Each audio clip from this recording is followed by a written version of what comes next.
É isso aí, amigos. Vamos lá com mais uma edição aí do nosso Fatos, Informações e Opiniões com o Ed Moreno aqui no YouTube, canal que você pode participar, né? Deixando o seu like aí, clicando no joinha, também comentando e principalmente se inscrevendo no canal, né? Você pode se inscrever no canal aí estando logado ao Google com um e-mail Gmail aí, né? Para que você possa se inscrever rapidinho aí e nos ajudar. Vamos lá? Dia 1º de abril, dia do Lula, é o que estão falando aí, né? Hoje é dia do Lula, dia da mentira, dia 1º de abril. E no dia da mentira, o mentiroso teve a sua desaprovação aumentada, né, em pesquisa. Uma pesquisa divulgada nesta terça-feira, dia 1º de abril, pela Atlas Intel Bloomberg, revelou que 53,6% dos brasileiros desaprovam o desempenho do presidente Luiz Inácio Lula da Silva. O levantamento também mostrou que a taxa de aprovação do presidente é de 44,9%. É muito ainda, né? Enquanto que 1,5% dos entrevistados não soube opinar. Eu digo muito porque tem gente que ainda acredita, né, que esse é um governo bom. Em comparação com a pesquisa anterior realizada em fevereiro deste ano, a desaprovação subiu cerca de 0,6%. Ele sempre, né, vai ter essa desaprovação aumentada aí, né, do jeito que toca o país. Na ocasião, né, na última pesquisa, 53% dos brasileiros desaprovavam o governo Lula, enquanto que a aprovação da gestão estava em 45,7%. Então caiu para 44,9%, né? E sua desaprovação foi a 53,6%. Está despencando, né? Ele só sobe nas pesquisas em desaprovação, não tem jeito. Esse estudo aí da Atlas Intel Bloomberg entrevistou cerca de 4.600 pessoas de 20 a 24 de março, com uma margem de erro de 1 ponto percentual e um índice de confiança de 95%. Eu sempre digo, eu não confio em pesquisas. Pesquisa é aquela história, você pagou, o pessoal pagou, principalmente o povo da esquerda, aí, depois que tem esses institutos, né, de pesquisa de esquerda, que vem trabalhando já com afinco a favor da esquerda há muito tempo. É só olhar a eleição de 2022, né, como é que foi. Com os institutos de pesquisa sempre apontando vitória esmagadora de Lula contra Jair Bolsonaro, né? Quando na prática a gente via que não era assim, e a eleição, né, o resultado, mesmo com todas as dúvidas que se tem, o TSE disfarçou ainda, né, colocando aí uma margem pequena, né? Mas eu nunca confiei em instituto de pesquisa, não é agora que eu vou confiar. Só que tem uma coisa, né? Se os institutos de pesquisa que são de esquerda estão colocando o Lula com essa desaprovação de 53,6%, pode ter certeza que isso é maior, né? O mentiroso está com a desaprovação de quase 70%, você pode ter certeza. Que os institutos, principalmente os de esquerda, estão indo na balada dos outros institutos que talvez não sejam considerados, né, apoiadores de esquerda. Mas, inclusive, o Datafolha, né, nós temos visto aí a desaprovação do Lula sempre aumentando. E se esses institutos de esquerda aí, colocando o Lula com uma aprovação aí muito alta, pode dizer que é bem mais que isso. Se eles apontam 53, joga 70 lá, porque é assim, né?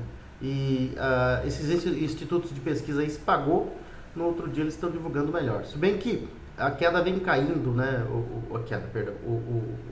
Os números vêm caindo, a queda é permanente, né? Ela é constante do atual governo Lula, né? E acho que não há dinheiro que resolva essa situação. E o problema do governo Lula é que o dinheiro acabou, né? Então o pessoal tá com abstinência aí do dinheiro. A pesquisa da Intel, da Atlas Intel Bloomberg, né? Ela foi realizada de 20 a 24 de março, né? E avaliou também como os entrevistados, né, recebem ou percebem a administração do governo federal. E os resultados mostram que 49,6% consideram a gestão como ruim ou péssima, enquanto que 37,4% a classificaram como ótima ou boa e 12,5% como regular. Desses 37,4% que classificaram como ótima ou boa, metade são aqueles, desses são, ou mais da metade, são aqueles cérebros calcificados, né? Que mesmo chafurdado na lama, né, de estrume, continuam apoiando o governo, né? E os outros, a outra parte desses 37% são os que são beneficiados, né, por esse governo aí ou por esse desgoverno aí. Não há outra explicação em relação a isso aí, né?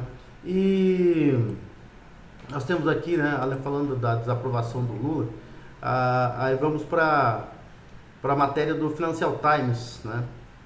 O que fez uma matéria, né? O jornal britânico acredita que a popularidade do ex-presidente Jair Bolsonaro pode ser ampliada com o julgamento, né, que o STF quer impor a ele, né? E você não tem a dúvida disso, né? Esse possivelmente aí do Financial Times, com certeza vai acontecer, né? O jornal britânico Financial Times deu uma demonstração de que o mundo está com os olhos voltados ao julgamento do ex-presidente Jair Bolsonaro. Nesta terça-feira, o periódico classificou a atuação do Supremo Tribunal Federal sobre os casos do 8 de janeiro como um evento arriscado para o cenário político brasileiro, né? De acordo com o jornal, a investigação sobre a suposta trama golpista aumenta a disputa política no Brasil, ou seja, de um lado estão os que defendem a inocência de Bolsonaro, né, que é a maioria, e do outro os que apoiam a punição do ex-presidente, que é a esmagadora, vamos dizer assim, né, para ser redundante, minoria, né? Vamos olhar as palavras aqui que semana foi difícil, né? Uma gripe aí atacou a garganta. E o Financial Times também abordou a perseguição, né, política a Bolsonaro. O ex-presidente afirmou em entrevista ao Financial Times ser perseguido no Brasil. Segundo ele, seus opositores querem eliminá-lo da disputa eleitoral do ano de 2026. Abre aspas para Bolsonaro: eles querem remover qualquer chance de meu nome estar nas urnas no ano que vem. A reportagem ainda trata da saída do deputado Eduardo Bolsonaro, do PL de São Paulo do Brasil. O periódico classificou a decisão como parte de uma estratégia para conquistar apoio internacional. O jornal também cita o apoio de parlamentares norte-americanos a Eduardo. Deputados republicanos, por exemplo, enviaram uma carta ao presidente Donald Trump para manifestar preocupação com a política brasileira. Eles pedem sanções econômicas e o cancelamento do visto do ministro Alexandre de Moraes. O jornal alerta sobre a possibilidade de Bolsonaro ganhar apoio político com o julgamento no Supremo. Segundo a publicação, o ex-presidente pode aumentar sua popularidade e virar mártir, assim como ocorreu com Donald Trump depois da invasão do Capitólio, que também foi uma grande armação, né? O 8 de janeiro foi uma sabotagem, né? E esse julgamento não abala o capital político do presidente, segundo afirmou o deputado Rodrigo Valadares, do União do Sergipe, nem perante a população, nem perante a sua base. Bolsonaro entrou para a história e está pagando um preço alto por isso, mas jamais levará o nome de traidor da pátria. Muito pelo contrário, a população vê e entende o que está acontecendo, né? Essas são as palavras do deputado Rodrigo Valadares, do União, né? Que diz, né, que é da base do presidente e que a base avalia que as acusações da suposta tentativa de golpe de Estado feitas pela PGR, a Procuradoria-Geral da República, e o julgamento pelo Supremo Tribunal Federal não abalam a imagem de Bolsonaro nem enfraquecem suas alianças. Pelo contrário, né, essa previsão aí, ou talvez, né, o julgamento de Bolsonaro pode torná-lo mártir, segundo a afirmação do Financial Times, do jornal britânico Financial Times, talvez vai acontecer, já está acontecendo, né? Ele já tem uma popularidade muito alta.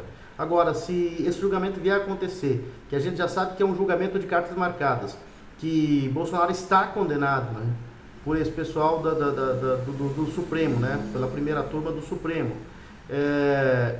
com toda certeza, com a mais absoluta certeza, ele terá um aumento ainda de apoio popular. Com toda certeza. E talvez a partir daí, dependendo do julgamento, há uma possibilidade de um levante popular contra as coisas que estão acontecendo no Brasil. né? Já existem movimentos, né? Movimentos estão pipocando pelo Brasil para debater questões como essas, né? E promoverem atos, né, pacíficos contra esses abusos que estão acontecendo aqui no Brasil, principalmente por parte do STF, né? E esse levante popular tem como objetivo pressionar os políticos a bater de frente com o STF e a bater de frente com o atual governo que vem acabando com o Brasil, levando o Brasil para o fundo do poço, né? E com o STF que está atropelando a Constituição e está atropelando também os parlamentares, está atrapalhando, né, o desenvolvimento do Brasil. Ou seja, estamos vivendo uma ditadura da toga hoje que pode ficar muito pior se esse levante popular não acontecer, né? E vem acontecendo aos poucos, né? Como eu disse, alguns movimentos estão acontecendo. Aconteceu no dia 16 de março em Copacabana, no Rio de Janeiro. Domingo que vem vai ser na Avenida Paulista, em São Paulo, e com toda certeza vai ter muita gente novamente, né? Porque Jair Bolsonaro, quando promove ou quando é convocada, né, por Bolsonaro um ato, é sempre acompanhado de muita gente, né? Muitas pessoas atendem o chamado do ex-presidente Jair Bolsonaro e mostram a força que ele tem, a força popular que ele tem. E domingo provavelmente não vai ser diferente, nós teremos uma Avenida Paulista mais uma vez lotada, né? No ano passado eu estive na Avenida Paulista, naquele ato, né, em que o próprio Bolsonaro convocou e a população atendeu, né? Que lotou, né, a Avenida Paulista e as dependências, as transversais da Avenida Paulista, né? Então ele tem esse poder, né, de chamar o povo e o povo, de convocar o povo e o povo atender essa convocação e sempre comparecer em massa, né, aos atos e aos manifestos promovidos aí pela direita do Brasil e pelo ex-presidente Jair Bolsonaro, mostrando a sua força popular. Falando ainda dessa situação cruel que nós estamos enfrentando aí, principalmente em relação aos presos do 8 de janeiro, são presos políticos, né? A idosa Adalgisa Maria Dourado, de 65 anos, presa desde 8 de janeiro de 2023, corre risco real de morte dentro da penitenciária feminina do Distrito Federal, conhecida como Colmeia, com graves problemas de saúde, incluindo arritmia cardíaca, né? Depressão profunda e pensamentos suicidas. Dona Adalgisa está há meses sem o mínimo de atendimento médico adequado, mesmo com ordens judiciais autorizando exames desde outubro de 2024. Uma idosa de 65 anos, acusada de golpe de Estado, né? Ela está condenada a 16 anos e meio de prisão por associação criminosa e tentativa de golpe de Estado. Ela assiste a própria vida desmoronar, isolada em uma cela superlotada com outras 9 detentas, e segundo relatos de seu advogado Luiz Felipe Cunha, está dopada 24 horas por dia com medicamentos fortes, sem acompanhamento psiquiátrico, sem tratamento médico para sua arritmia e mergulhada em um estado de depressão severa. Exames médicos autorizados judicialmente desde o final de 2024 nunca foram realizados, né? Foram simplesmente ignorados pelo STF, pelo ministro Alexandre de Moraes, agravando ainda mais a sua saúde. Apesar de sucessivos pedidos de prisão domiciliar, respaldados por sua condição de idosa e pelas normas internacionais de direitos humanos, a justiça brasileira negou 6 vezes esse direito. Pior, a Vara de Execuções Penais do Distrito Federal, que inicialmente analisava o caso, teve sua competência retirada por decisão do ministro Alexandre de Moraes, do Supremo Tribunal Federal, concentrando em seu gabinete o destino da senhora Adalgisa. Diante da omissão do Estado, a defesa acionou a Organização dos Estados Americanos, a OEA, e a Comissão Interamericana de Direitos Humanos, denunciando o que classifica como uma grave violação dos direitos humanos. O documento enviado à OEA exige medidas urgentes, apuração internacional da conduta do STF e o fim imediato do que considera uma pena de morte velada, né? Né? E só que nessa história toda aí, né, há um recuo, né? Porque se apostava muito em Moraes dobrar a aposta. E ele estava dobrando a aposta, né? Esteve dobrando a aposta por muito tempo, mas começou a recuar no caso da repercussão, né, de Débora Rodrigues dos Santos, a cabeleireira presa por ter pichado, né, a estátua à justiça ali no STF com a frase "perdeu mané". E por isso ele né, iria condenar aí a cabeleireira Débora Rodrigues dos Santos por 16 anos. Né? E a repercussão foi tanta que ele deu uma recuada. E esses recuos aí estão acontecendo com mais frequência. Né? Ele recuou novamente, agora dessa vez na questão do jornalista Rodrigo Constantino, né?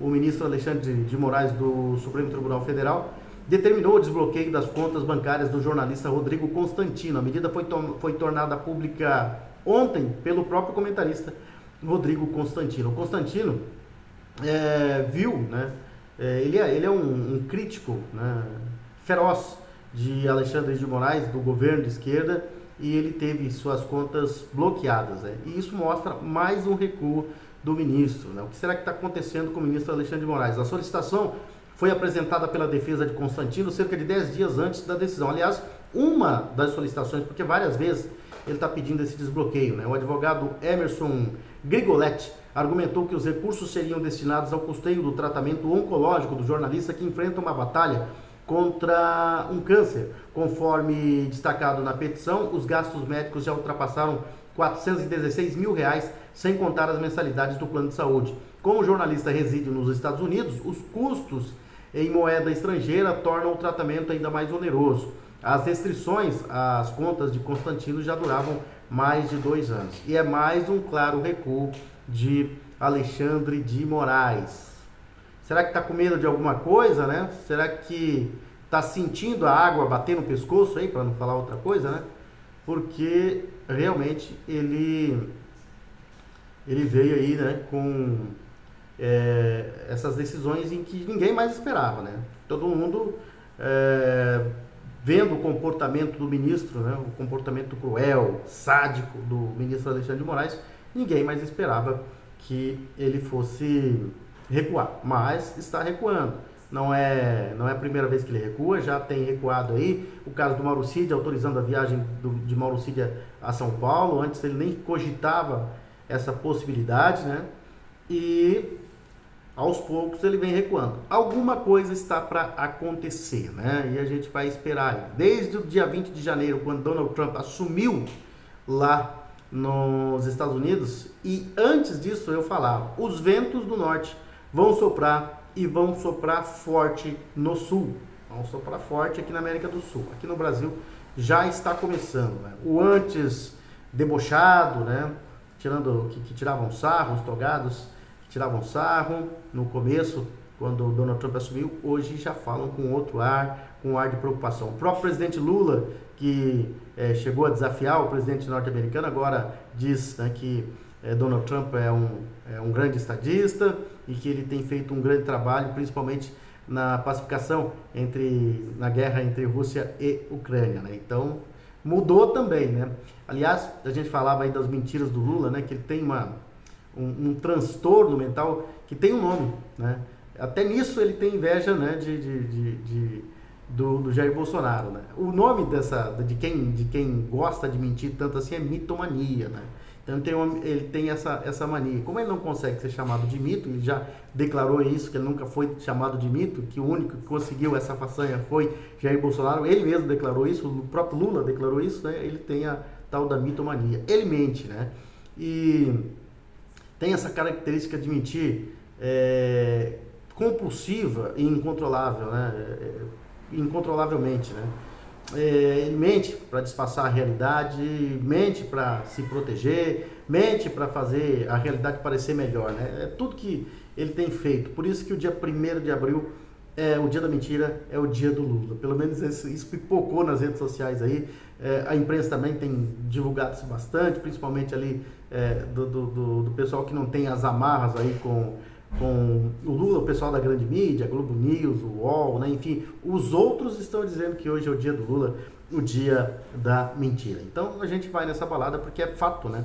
É um dos mentirosos oficiais aí do Brasil e é o atual presidente do Brasil que tem essa péssima mania de mentir, né? Essa compulsividade pela mentira, né? Esse é um mentiroso contumaz. Em tudo que ele fala, em todo discurso que ele fala, ele inventa uma mentira, né?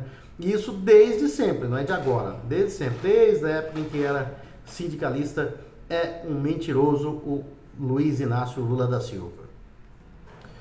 Vamos para a parte esportiva, vamos falar de Libertadores da América. Nós temos jogos pela Libertadores, vamos ver quais são os jogos de hoje. Nós temos o Carabobo jogando contra o Estudiantes, o Cerro Porteño enfrentando o Bolívar, o Bucaramanga joga contra o Colo-Colo, Fortaleza e Racing jogam hoje também, tem Barcelona e Independiente Medellín, Independente del Valle do Equador.